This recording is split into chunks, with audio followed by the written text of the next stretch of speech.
Bismillahirrohmanirrohim. Miftahul Arabiyaning birinchi bo'limini grammatikalari. Demak, bu bo'limda sizlar bilan zamirlarni o'tamiz. Jinsni, mufrat, jam, nisbat mansublikni, adad va muzori fe'lini. Hop. Qisqa shaklda o'tib beraman inshaalloh. Chunki mavzuyimizda mana shu 6 ta grammatika haqida so'z boradi. Ya'ni mavzu haqida. Hop, zamirlar bilamizki, munfassil zamir bor, muttassil zamir bor. Munfassil zamirlar alohida kelgan zamirlarga aytiladi. O'zlari mustaqil kela oladi. Masalan, ularga huva, huma, hum, u degani. Huva nima degani? U, huma, u ikkisi degani. Hum ular. Hiya u qiz bolaga nisbatan. Huma u ikkisi, hunna ular degani. Va mana shu huva, huma, hum, hiya, huma, hunnalar g'oyib bo'lgan nima zamir hisoblanadi. Ya'ni oldinda bo'lmagan shaxsga g'oyib zamir deyiladi. Masalan, u desam, huva deyman, o'g'il bolaga nisbatan va oldimda yo'q u odam. Hop, masalan, u mudarris desam, huva nima bo'ladi? Mudarrisun bo'ladi. Bu ajratilgan, munfassil zamir degani ajratilgan zamir. Hop, anta, antuma, antum, anti, antuma, antumna. Bu zamirlarimiz mana bu muxotob zamirlar. Muxotob zamirlar. Hop, muxotob ba deb aql qo'yibman, g'oyib ba bo'ladi. Mana bu qismi muzakkar uchun, bu qismi muannas uchun ishlatiladi. Hop, bu muxotob uchun, muzakkar uchun ishlatiladi, bu muannas uchun. Anta degani sen, erkak kishiga nisbatan sen deb ishlatamiz. Antuma esa siz ikkingiz, erkak bo'lsin, ayol bo'lsin, antuma ikkalasi siz ikkingizga nisbatan ishlatiladi. Antum erkaklar jamoasi ko'pgina bo'lsa, sizlar deb aytgansiz, antum deb aytasiz. Antunna deb ayol kishiga nisbatan ko'pgina ayollar turgan bo'lsa, antunna ishlatasiz. Bu zamirlarni yodlab olishimiz kerak, chunki gap so'zlayotganimizda biz uchun nima qilinadi, kerak bo'ladi. Va mutakallim zamirlari ana, men, nahnu, biz. Masalan, ana desam, mana, ana, asma, men asmoman. Nimachi biz talabalar biz demoqchi bo'lsak, nahnu tolibatun, biz talabalarmiz. Hop, endi muttasil zamirlar. Nima farqi bor munfasil zamir bilan muttasil zamirda? Munfasil zamirlarda gapni o'zida keladi, ya'ni alohida keladi. Muttasil zamirlar bo'lsa nima qiladi? Yopishib keladi.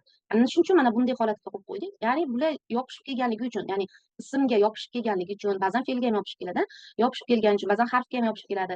Mustaqil o'zi kela olmaydi-da. Ana shuning uchun muttasil yopishgan zamirlar deyiladi. Hop, bular nimaga yopishar ekan? Ismga yoki fe'lga yopishar ekan, yoki harfga nima qilar ekan? Yopishar ekan. Hop, bular nima uchun kerak bo'ladi bizga? Mana bu yerda kerak bo'ladi. Masalan, ismim deganingizda kerak bo'ladi. Ismi deysizda, ismi deysiz. Mening ismim degani. Ismim. Bizni o'zbek tilimizda egalik olmoshiga to'g'ri keladi. Mening, sening, egalik olmoshi deyiladi bular. Hop, ismi deganingizda mening ismim degani. Bu yerda qarang, mana ism kalimasiga nima qo'shildi? Ye qo'shildi-da, mening ismimga nima qildi? Aylandi. Hop, demak bu zamirlarda mana bu yerda ismuhu, ismuhuma, ismuhum, ismuha, ismuhuma, ismuhunna deydigan bo'lsa, bu yerda hunna bo'lishi kerak, unutib qolgan. Hop, bu g'oyib uchun ishlatiladi, bu nima? G'oyiba uchun ishlatiladi, bu mutakallim uchun ishlatiladigan muttasil zamirlarimiz. Bu mana bu uning bo'ladi, huma u ikkisining bo'ladi, hum ularning, ha uning qiz bolaga nisbatan. Masalan, uning ismi demoqchiman, asyan nazarda tutmoqchi bo'lsam, ismuha deb aytaman. Hop, ismuhuma u ikkisining, ismuhunna ularning. Hop, kachi ka sening degani.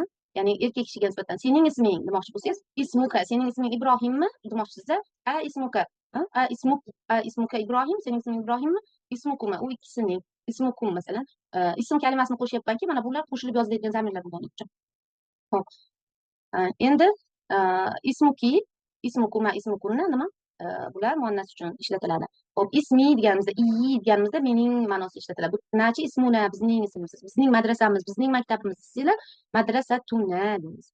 Hop, demak zamirlarda qisqa bo'lsa ham shaklda o'rganib oldik va zamirlarni biz oldin o'tganimiz uchun nima qildik? Ko'p kirishmadik. Hop, jins bilamizki, arab tilida erkak jinsi bor yoki nima bor? Ayol jinsi bor. Erkak jinsi arab tilida muzakkar deyiladi, ayol jinsi arab tilida muannas deyiladi. Hop, mana tolibun deganda bu erkak jinsini bildiradi. Tolibun. Agar men ayol muannas yasamoqchi bo'lsam, nimaga oxiriga nima qo'yaman? Mana bu tamaddudani qo'yaman. Natijada tolibatun bo'ladi. Masalan, u talabadir desam, huwa tolibun deyman. U talaba qizdir demoqchi bo'lsam, hiya tolibatun deyman. Demak, moslashtirib berishim kerak. Nimaga? Chunki qarang, hiya u deyapman, mana bu zamirni ishlatdim. Endi tolibatun deb beryapman. Nima beryapman ekan? Demak, tolibatun. Tolibatun u qizdir. Hop, va bu bo'limda sizlar bilan mufrat jam bilan tanishamiz. Hop, mufrat ismlar mana bu qismda mufrat ismlar kelgan, bu qismda esa mana bu jami kelgan. Demak, bu yerdagi ustoz kalimasini jami asatiza. Demak, nima bo'lar ekan? Asatiza, ustozni jami asatiza. Madinatun shaharlar deganda mudunun nima? Madinatun shahar, madinatun mudunun bo'lsa shaharlar. Lug'atun lug'at, lug'atun bo'lsa lug'atlar. Tolibun bir talaba bo'lsa, tullabun bo'lsa nima bo'ladi? Talabalar bo'ladi va biz sizlar bilan masalan Madina kitobida ham o'tgandek, jamlarda yana boshqa usullar bor. Sahih jamlar, taksir jamlar. Bu yerdagi mana bu jamlarimiz, mana bu ikkita va mana bu jamimiz taksir jam ekan, lug'atimdan boshqa. Hop, faqat hozircha mufrat muannas bo'lgan, mufrat va jam bo'lgan nimalarimizni, kalimalarimizni yodlab olishimiz kerak. Hop, endi yana o'tiladigan mavzuyimizda nisbat mansublikni bildiradigan o'tamiz. Nima degani bu? Hop, qaranglar. Bu yerda mana ismul balad kelyapti, ya'ni davlatlarning nomlari. Fransiya. Fransiya bu mana nimani bayrog'idan ko'rib turibsiz, Fransiya. Demak, davlatni nimasi? Nomi. Endi biz mana shu Fransiyadan bo'ladigan bo'lsa, uni fransuz demoqchimiz. Fransuz millatiga mansub. Jinsiya degani millat degani. Hop. Endi fransuz millatidan demoqchimiz. Mana bu Fransiyaga biz nimani qo'shishimiz kerak? Ya qo'shishimiz kerak. Demak, mansublikni bildiradigan qo'shimcha nima bo'lar ekan? Ya bo'lar ekan. Tushunarli? Hop. Mana Fransiyaga mana bu ya qo'shilib, Fransiyun, ya'ni Fransiy desak bo'ladi. Fransiyun desak ham bo'ladi oxiridagi nima qilib domlani qo'yib. Gapirayotganda, arab tilida gapirayotganda nimani oxiridagi harakatni qo'ymasdan gapirsa ham bo'laveradi. Ya'ni bu yaxshi hisoblanadi. Ya'ni lekin qoida o'tayotganimizda biz sizlar bilan mana bu nahv o'tayotganimizda, sarf o'tayotganimizda biz ko'proq nahv o'tayotganimizda oxiridagi kalimani harakatini qo'yib ayting deb turaman. Lekin talaffuz qilib gaplashayotganlaringizda esa oxirida nimani harakatini qo'ymasdan aytsangiz ham bo'ladi. Masalan, masmuk, o'zi masmuka edi, siz masmuk desangiz ham bo'laveradi. Hop, shuning uchun aytdim, bu yerda o'qidim, Faransiy deb o'qidim. Faransiy desangiz ham bo'laveradi. Masalan, u fransuz demoqchisiz, huwa Faransiy bo'ladi. Agar u fransuzka, ya'ni fransuz ayoli demoqchi bo'lsangiz, hiya nima bo'ladi? Faransiyatun bo'ladi. Hiya Fransiya bo'ladi. Faransiya. Tushunarlikmi? Hop, demak, huwa desangiz Faransiy deyotgansiz, hiya desangiz nima deyotgansiz? Fransiya. Tun kerak emas. Gaplashayotganda oxiridagi nimani mana bu tamarbutan Fransiya desangiz yetadi. Tushunarlikmi? O'chirib yubordim. Demak, keyingi mana davlatni, Misr davlatini ko'ryapmiz. Bitta bayrog'ini Misr. Bu davlatning nomi, to'g'rimi? Misr. Masalan, u Misrdan demoqchisiz, nima bo'ladi? Huwa min Misr bo'ladi. Hop, endi u Misrlik demoqchisiz. U Misrlik demoqchisiz. Huwa Misriy bo'ladi. Misriy. To'g'ri, Misriyun desangiz bo'ladi, lekin arab tilida gapirayotganingizda oxiridagi mana bu nimani harakatni qo'ymasangiz bo'laveradi. Misriy deb aytasiz. Huwa Misriy, tushunarli? Misriyun desangiz siz aniq grammatika qoidalariga rioya qilib aytayotgan bo'lasiz. Hop. Endi qiz bolaga nisbatan u Misrlik demoqchiman, nima bo'ladi? Hiya Misriya desak bo'ladi. Hiya Misriya. Tushunarli? Mana bu h-ni h qilib aytamiz. Huwa Misriya. Tushunarli? Bu nima bo'lar ekan? Huwa Misriy. Buchi? Huwa Misriya. Hiya Misriya. Hop, Almaniya mana bu yerda davlatni nimasi bayrog'i turibdi. Bunga biz yeni qo'shdik, bittada ye tushgan. Demak, Almaniya. Hop, O'zbekiston bo'lsa nima bo'ladi? Siz O'zbekistondansiz. Ana min O'zbekiston. Millatingizni aytmoqchisiz. Ana O'zbekistoniy desangiz bo'ladi yoki O'zbekistoniya desangiz bo'ladi yoki bo'lmasa qisqartirib O'zbekiy muzakkar uchun, muannas uchun bo'lsa O'zbekiya. Tushunarli? Hop. Endi adatlarga keldik. Adat o'zbek tilida son degan. Biz bilamizki, 1 dan boshlab 10 gacha bo'lgan adatlarimizni Madina 1da ko'rib o'tganmiz. 11 dan boshlab 19 gacha bo'lgan adatlarimiz bor. 21 dan 99 gacha bo'lgan adatlarimiz bor va 100 dan bu yerda 1000 bo'lishi kerak, 1000 gacha bo'lgan adatlarimiz bor va yuqori adatlarimiz bor. Uni keyinchalik o'tiladi. Lekin hozir bizga mana shu miftahda kerak bo'ladigan adatlarimiz mana shular. Mana bu bilan bu va bu 3 ta adat kerak. Mana bu hozircha bizga kerak emas, keyinchalik o'tiladi. Hop. Nima uchun kerak? Bu yoshga kerak. Masalan, 1 yosh, 2 yosh, 3 yosh, siz necha yoshingizni ifoda qilganingiz uchun adatlar kerak bo'lganligi uchun adatlarni ham tanishtirib o'taman. Hop. Qanday bo'ladi? Masalan, sanatun degani yil degani. Sanatun nima degani? Yil degani. Masalan, 1 yosh demoqchi bo'lsangiz sana bo'ladi. Tushunarli? Hop. Siz 2 yosh demoqchi bo'lsangiz nima bo'ladi? Sanatani bo'ladi. Sanatani. Agar 3 yosh demoqchi bo'lsangiz, salasu deysiz. Salasu sanawat deysiz. Salasu sanawat. Hop, 4 yosh demoqchi bo'lsangiz, xuddi shunaqa raqamlarni qo'yib ketasizda, arba'u deysizda, nima deyotgansiz? Sanawat. Hop, sanawat. Va hokazo. 10 gacha olib borganingizda 10 xuddi shunday. Masalan, og'zaki aytib o'taman. Demak, sanatun 1 yoshni bildiradi, sanatani 2 yosh, salasu sanawat 3 yosh, arba'u sanawat 4 yosh, xomsu sanawat 5 yosh, sittu sanawat 6 yosh, sab'u sanawat 7 yosh, 8 سنوات 8 yosh, 9 سنوات 9 yosh, 10 سنوات 10 yosh. Hop, endi mana bu yoshlarni ifoda qilinishligi daftaringlaringizga yozib olinglar, chunki yoshlarni ifoda qilganlaringizda, hali gaplashamiz sizlar bilan, ukalaringiz yoshlarni ifoda qilganingizda kerak bo'ladi. Mana shu raqamlar. Hop, 11 dan 19 gacha bo'lgan raqamlarni ifoda qiladigan bo'lsak, bunda qanday bo'ladi? ihda asharata sanatan. Demak, siz 11 yoshsiz, nima derkansiz? ihda asharata sanatan. Hop, 12 yosh demoqchisiz. Isnata asharata sanatan. 13 deyapsiz. 13 deganingizda diqqat qilasiz, sal boshqacha bo'ladi. Salasa deysiz, salasa deysiz. Endi salasatha demaysiz, salasa bo'ladi. Hop. Asharotha deysiz. Buni asharotha deysiz. Sanatan. Chunki 11 bilan 12 nima qilinadi? Mana bu sanalmishimizga moslashadi. 11 bilan 12. Shuning uchun ihda asharata sanatan, isnata asharata sanatan, salasa asharata sanatan. Sanatan demasa sana deb qo'ysangiz ham bo'ladi. 14 aytmoqchisiz. 14 aytganingizda nima bo'ladi? Arba'a degani. Arba'a ashara sana. Tushunarli? Oxirini aytishingiz shart emas arab tilida gaplashayotganingizda. Demak, arba'a ashara sanatan 15. 15 5 15 سنة. oxiridagi aytishingiz shart emas gapirayotganda. 16 10 سنة. 16 6 16 سنة. 17 17 سنة. 18 18 سنة. 19 19 سنة. Yaxshi. Hop, 20 deganimizda esa 20. 20 ni nima qilamiz biz? 20 deymiz. Demak, 20 ni 20 sana. 20 sana. 20 ni qanday qilar ekansiz? 20 sana. 21 deydigan bo'lsak, nima qilamiz? Boshini vahid qo'yamizda.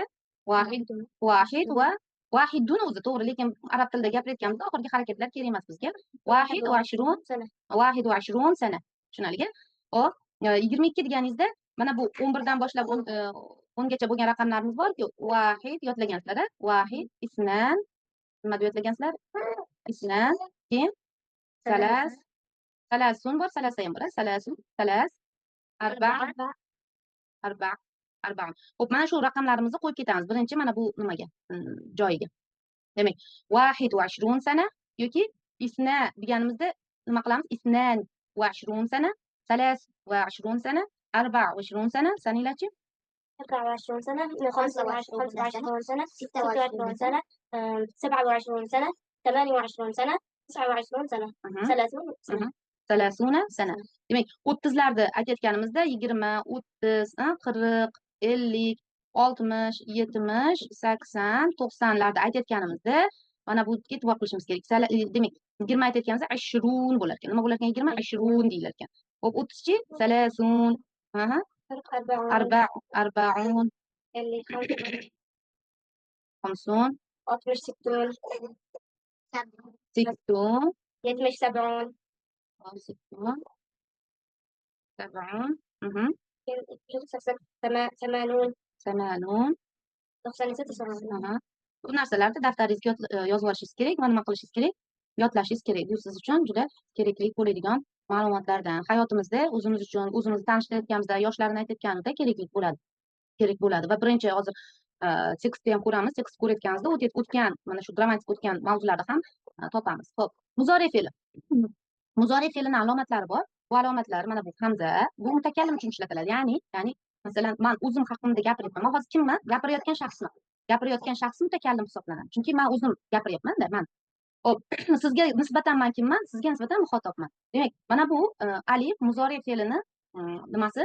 Muzorat harfi deyiladi. Hali boshqa nimalarga o'tamiz. Hop, bu mudorat harfi, ya'ni mutakallim gapirayotganligini o'zini belgisi. Masalan, men gapiryapman, atakallamu deyman. Tushunarlimi?